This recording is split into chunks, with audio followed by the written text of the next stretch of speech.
ছাত্ৰ ছাত্ৰীসকললৈ নমস্কাৰ। মই আজি তোমালোকৰ ওচৰত চন্দ্ৰকুমাৰ আগৰৱালাদেৱৰ ৰচিত যিটো মানৱ বন্দনা কবিতা, সেই কবিতাটোৰ এটা সুন্দৰ ভাঙনি মই কৰি দিম। তোমালোকৰ কবিতাটো বুজিবলৈ বহুত সুবিধা হ'ব। লগতে এইখিনিতে কবিতাটো এক্সপ্লেনেশ্যনটো আৰম্ভ কৰাৰ আগত মই এটা কথা ক'বলৈ ওলাইছোঁ। মই সদায় এটা বিষয়ৰ ওপৰত লক্ষ্য ৰাখোঁ, কাৰণ মই জানো এই অসমীয়া বিষয়টো কেৱল অসমীয়া মাধ্যমৰ ছাত্ৰ ছাত্ৰীৰ কাৰণে নহয়, ইংৰাজী মাধ্যমৰ ছাত্ৰ ছাত্ৰীৰ কাৰণেও সমানেই প্ৰয়োজনীয়। গতিকে মই তোমালোকক যিমানখিনি পাৰোঁ এনেকৈ বুজাবলৈ চেষ্টা কৰিম কবিতাটো, যাতে তুমি অসমীয়া মাধ্যমৰ ছাত্ৰই নোহোৱা বা ইংলিছ মিডিয়ামৰ কোনোবা ষ্টুডেণ্টেই নোহোৱা কিয় সুন্দৰকৈ যাতে বুজি পোৱা, আৰু সুন্দৰকৈ যাতে অসমীয়া ভাষাটোৰ ওপৰত তোমাৰ সেই মুঠিটো আহে, সুন্দৰকৈ অসমীয়া ভাষা লিখিব পাৰা, কুৱেশ্যন এনচাৰ কৰিব পাৰা, এক্সপ্লেনেশ্যনবিলাক নিজে কৰিব পাৰা। সেইটো আশাৰে মই ভিডিঅ'বোৰ কৰি যাম।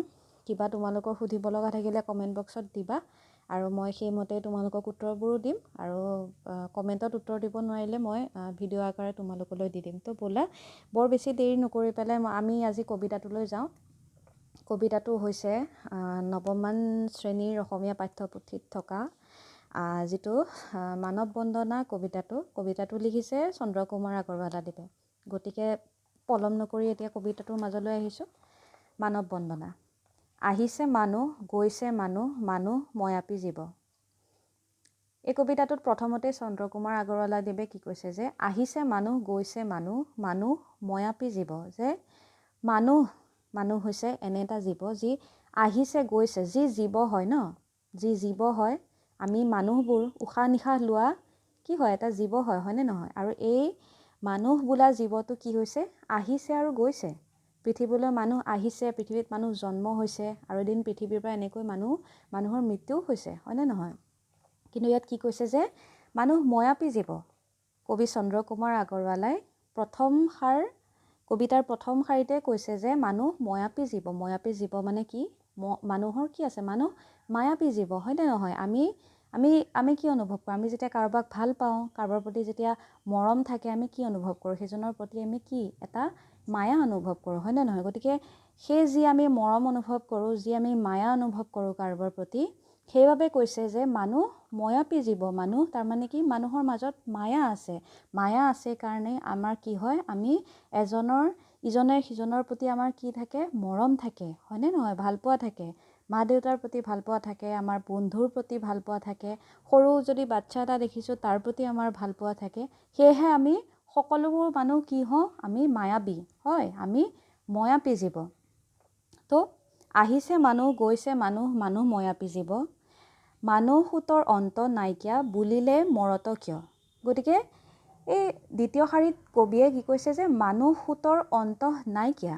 তাৰমানে কি কৈছে যে এই পৃথিৱীত মানুহ জন্মিছে, মৰিছে, আৰু মানুহ সুতৰ অন্ত নাইকিয়া। বহুত মানুহ জন্ম হৈছে আৰু বহুত মানুহৰ কি হৈছে? মৃত্যু হৈছে। বুলিলে মৰত কিয়? গতিকে কি কৈছে, যিহেতু এই পৃথিৱীত কি? এই পৃথিৱীত এইখন পৃথিৱী মানুহৰ কি হয়? মানুহৰ থকা ঠাই হয়, হয়নে নহয়? ইয়াত মানুহে বাস কৰে, আৰু আমি মানুহবোৰ কেনেকুৱা হওঁ? আমি মানুহবোৰ মৰণশীল হওঁ, হয়নে নহয়? আমি মৰ্টেল হওঁ, হয়নে নহয়? আমাৰ মৃত্যু হয়, আমি জন্মিছোঁ, আমি মৰিছোঁ। সেইকাৰণে কি কৈছে, যিহেতু আমি মানুহবোৰ মৰ্টেল হওঁ, যিহেতু আমি মানুহবিলাক মৰণশীল হওঁ, গতিকে এই মৰণশীল মানুহে যিখন পৃথিৱীত বাস কৰে, সেইখন পৃথিৱীক কবি চন্দ্ৰকুমাৰ আগৰৱালে কি কৈছে যে এইখন মৰত, হয়নে নহয়? কাৰণ ইয়াত মৰণশীল মানুহে বাস কৰে, বা ইয়াত বহুতো মৰণশীল জীৱই বাস কৰে। কেৱল মানুহেই মৰণশীল নহয়, কেৱল মানুহেই মৰ্টেল নহয়, আৰু বহুত জীৱ জন্তু আছে যিবোৰ কি হয়? যিবোৰ মৰ্টেল হয়, যিবোৰ মৰণশীল হয়। বুজি পাইছা নিশ্চয়? তাৰ পিছৰ শাৰীলৈ আহোঁ। মানৱী জনম দিয়া উটুৱাই, মানৱী কৰম সুতে।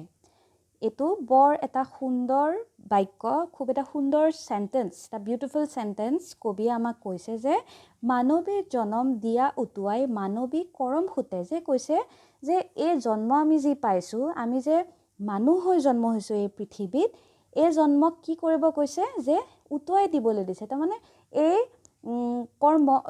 এই জন্মক কি কৰিব দিছে? যে উচৰ্গা কৰি দিব দিছে। এই জন্মক উচৰ্গা কৰি দিব দিছে কিহত? মানৱী কৰম সুতে। যে মানে ভাল কামত, হয়নে নহয়, যে ভাল কাম কৰি, ভাল কাম মানে কেনেকুৱা ধৰণৰ ভাল কাম, আমি কোনোবাই কাৰোবাক সহায় কৰাটো ভাল কাম, এজন যদি মানুহ দুখীয়া দেখিছোঁ তেওঁক সহায় কৰাটো ভাল কাম, পইচাৰে নহ'লেও অলপ মৰমেৰে, হয়নে নহয়, অলপ মৰমেৰে সহায় কৰাটো, হয়নে নহয়, অনুপ্ৰাণিত কৰাটো, তেওঁক মনোবল দিয়াটো এটা ভাল কাম, হয়নে নহয়, কোনোবা যদি দুৰ্বল দেখিছোঁ তেওঁক কি কৰাটো, তেওঁক মটিভেশ্যন কৰাটো, হয়নে নহয়, তেওঁক মটিভেটেড কৰাটো বা তেওঁক অনুপ্ৰাণিত কৰাটো কি ভাল কাম।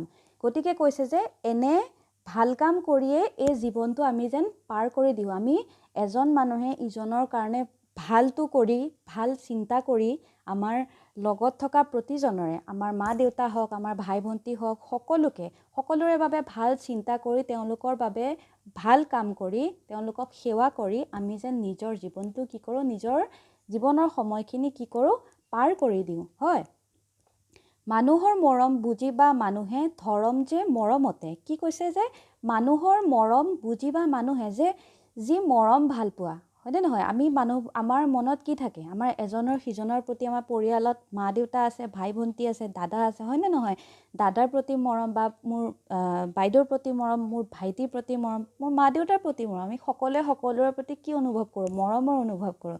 গতিকে এই মৰমক কি কৈছে, যে এই মৰমক তোমালোকে বুজিবা, হয়নে, যে মানুহৰ মৰম বুজিবা মানুহে, যে তেওঁৰ মৰম তুমি বুজিবা বা মোৰ মৰম তুমি বুজিব লাগিব, বা মোৰ মৰম তেওঁ দ্বিতীয়জনে বুজিব লাগিব।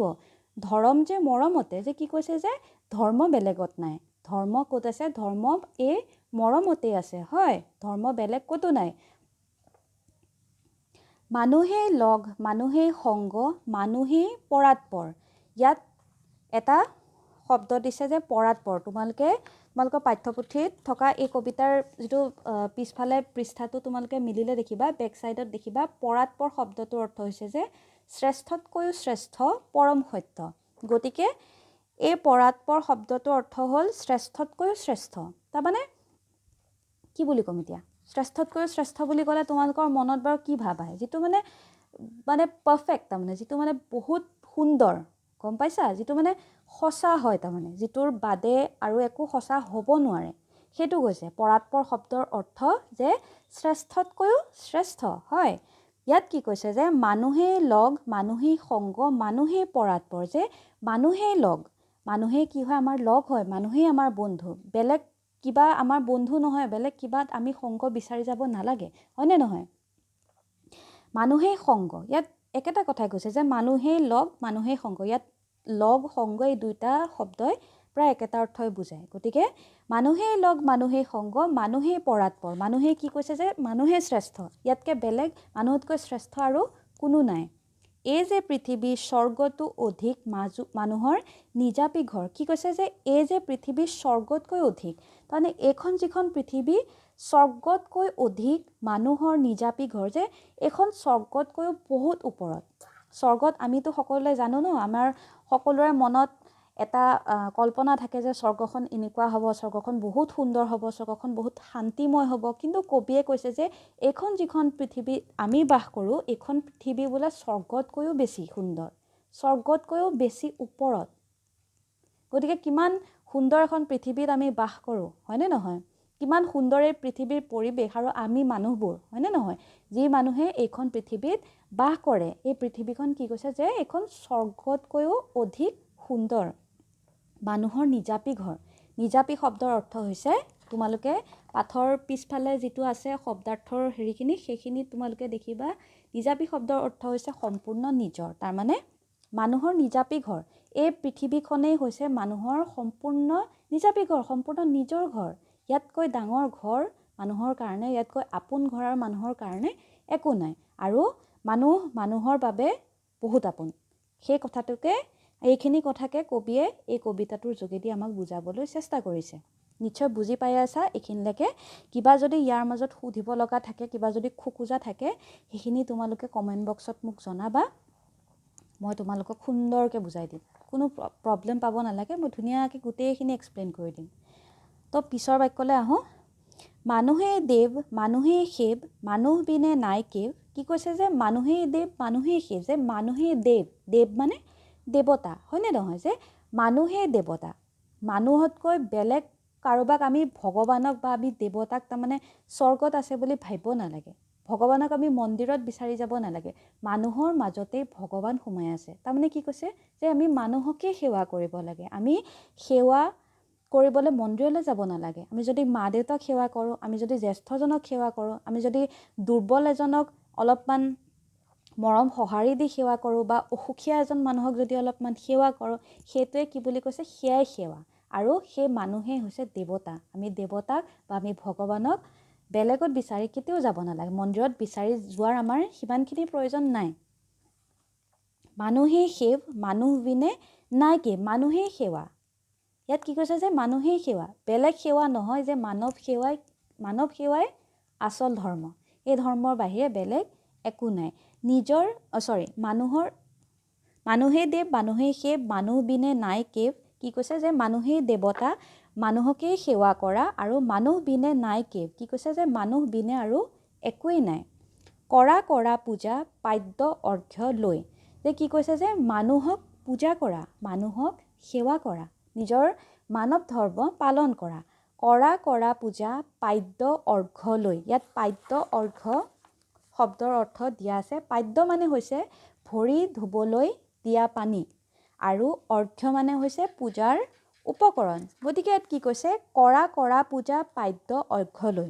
ইয়াত কৈছে যে মানুহে মানুহক পূজা কৰাৰ কথা কৈছে। যে যিহেতু আমি ভগৱানক কি কৰোঁ, ভগৱানক আমি ভগৱানৰ যিটো আমি মূৰ্তি বনাওঁ, সেই মূৰ্তিত আমি তাত মূৰ্তিৰ ভৰিত পানী দিওঁ বা কি কৰোঁ।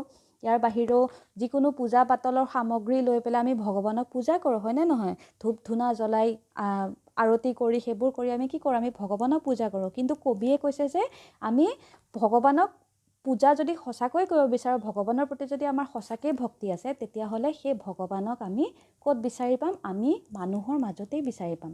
আমি বেলেগ ক'ৰবাত ভগৱানক বিচাৰি যাব নালাগে। আমি মন্দিৰত ভগৱানক বিচাৰি যাব নালাগে। আমি ক'ত বিচাৰি পাম ভগৱানক? আমি মানুহৰ মাজত বিচাৰি পাম। সেয়েহে কবিয়ে কৈছে যে তোমালোকে মানুহে মানুহকে সেৱা কৰা, আৰু সেইটোৱে হৈছে আচল সেৱা, সেইটোৱে হৈছে আচল ধৰ্ম। কৰা পূজা পাদ্য অৰ্ঘ্য লৈ জয় জয় জয় মানৱ দেৱ। কি কৈছে যে কৰা পূজা পাদ্য অৰ্ঘ্য লৈ জয় জয় জয় মানৱ দেৱ। যে মানুহৰেই জয় হ'ব তেতিয়া, যে মানুহকেই মৰম দিয়া, মানুহকেই সেৱা কৰা, দুৰ্বলজনক তোমাৰ মৰম দিয়া, তেওঁক সাহস দিয়া, তোমাৰ মা দেউতাক শ্ৰদ্ধা কৰা, তোমাৰ ভাই ভণ্টিক মৰম দিয়া, তোমাৰ বন্ধুক মৰম দিয়া, সংগ দিয়া, সেইখিনিয়ে কি কয়, সেইখিনিয়ে সেৱা। আৰু তাতকৈ ডাঙৰ সেৱা একো নাই। জয় জয় জয় মানৱ দেৱ, আৰু মানুহৰ এনেকৈয়ে জয় হ'ব। গতিকে মই কবিতাটো তোমালোকক সুন্দৰকৈ বুজাই দিলোঁ। ইয়াত যদি কিবা নুবুজাকৈ আছে, ৰৈ গৈছে, তোমালোকে মোক কমেণ্ট বক্সত জনাবা। আৰু ইয়াৰ বাদেও যদি অসমীয়া কিবা যদি সুধিব লগা তোমালোকৰ আছে, তেতিয়াহ'লে ইয়াৰ আগৰ ভিডিঅ'টোত মোৰ কণ্টেক্ট নাম্বাৰটো মই দিছিলোঁ, মোক কল কৰিবা। কল কৰি লৈ পেলাই যিকোনো প্ৰব্লেম ক'বা। যদি কিবা তোমালোকৰ মানে খোকোজা ৰখি গৈছে, তেতিয়াহ'লে মই সেইটো ধুনীয়াকৈ বুজাই দিম। ঠিক আছে? গতিকে ভিডিঅ'টো ইমানতে শেষ কৰিছোঁ। ভালকৈ পঢ়া শুনা কৰিবা আৰু লকডাউন সুন্দৰকৈ মানি চলিবা, তাৰে আশা ৰাখিলোঁ। Bye bye.